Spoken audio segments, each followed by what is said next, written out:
જાંબુઘોડાનું કણજી પાણી ગામ ગેરકાયદેસર રેતી ખનનનું હબ બન્યું છે, છતાં તંત્ર મૌન છે. પંચમહાલ અને છોટાઉદેપુર જિલ્લાની ભૌગોલિક સરહદનો ગેરલાભ ઉઠાવીને અહીં કરોડો રૂપિયાનું રેતી કૌભાંડ ફૂલ્યું ફાલ્યું છે.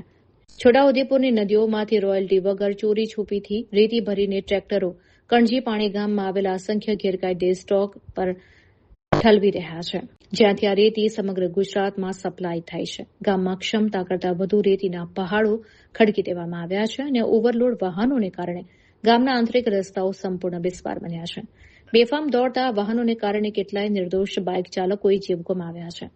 સ્થાનિક ગ્રામજનો કે નગરજનો જ્યારે ઉડતી ધૂળ અને જોખમી વાહનોનો વિરોધ કરે છે, ત્યારે માફિયાઓ દ્વારા સામ, દામ, દંડ અને ભેદની નીતિ અપનાવી તેમનો અવાજ દબાવી દેવાય છે.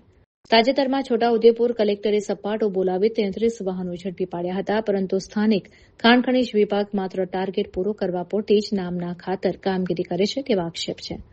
સૌથી ચોંકાવનારી બાબત એ છે કે જાંબુઘોડા પોલીસ મથકની બિલકુલ સામેથી જ આ ગેરકાયદેસર અને ઓવરલોડ વાહનો બિંદાસ્તપણે પસાર થાય છે. કાગળો વગર દોડતા વાહનો અને સ્ટોક ધારકો સ્થાનિક પોલીસ તેમજ તંત્ર માટે જાણે કમાઉ દીકરા સમાન હોય તેવું ચિત્ર ઉપસ્યું છે. હવે જોવાનું એ રહે છે કે ઉચ્ચ તંત્ર આ મોતના લાઇવ કિલર સમાન વાહનો સામે ક્યારે કડક કાર્યવાહી કરશે.